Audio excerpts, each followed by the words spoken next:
The economic talk these days is about the possibility of serious recession, perhaps even early 1980s style.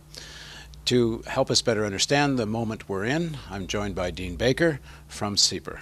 What kind of stimulus package might be effective and what seems to be on the table? Well, I think we'll likely need a very big stimulus package. We ourselves put out a proposal for $150 billion, about 1% of the economy. That would be a boost. I don't think that would be enough to keep us out of a recession, but it could help ameliorate the effects of a recession. The key things you want to look for with the stimulus package are things that directly impact the economy. So if it's going to be a tax cut, you want to put tax dollars into the hands of people who will spend it quickly. On the spending side, you think of how can that spending directly have an impact. So you think of things like we could spend money on food stamps, put some money directly in the hands of low-income people to buy food, home heating oil assistance, again, same sort of story.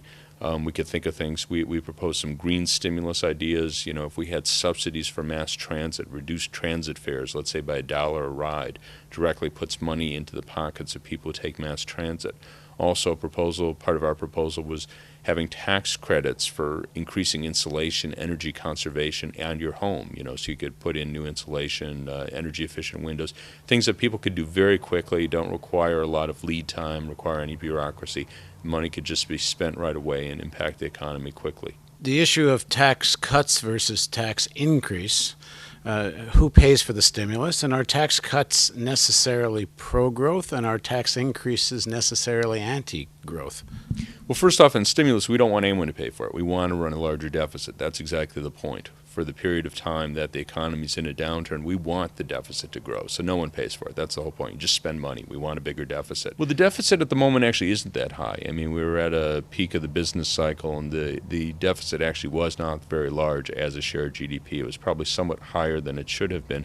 It's important to understand a lot of people are confused about deficits because they look at the numbers and they're very big numbers. But the way to measure deficit is relative to the share of GDP, its size as a share of GDP. And it's been about 1.3, 1.4% in the last year or two, which is very manageable. We could run deficits of that size basically forever. So the deficit, to my view, it's probably a little larger than it should be, but not hugely larger. So we don't have a huge deficit problem right now. We might have one down the road as healthcare costs keep growing.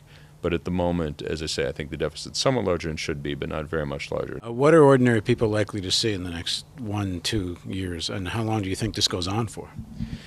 Well, I think they're going to be seeing some very bad times. I mean, most immediately, an awful lot of people in the country are going to be seeing their house prices fall. And for most people, that is their major source of wealth. Most people have little or nothing by way of stock, retirement funds. They're counting on the wealth in their house to support them in their retirement. And they're going to take a very, very big hit. So that's not going to be good news for them.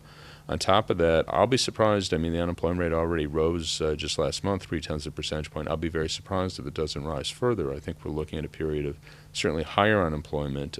How high it goes depends on how effective the Fed and the federal government could respond with stimulus. But I'll be very surprised if we don't see a period of higher unemployment, weak job growth, if not actually a loss of jobs, and probably declining wages, because that's not a good time to get a pay increase when there's a lot of unemployed workers out there. So I think we're going into a very, very tough period.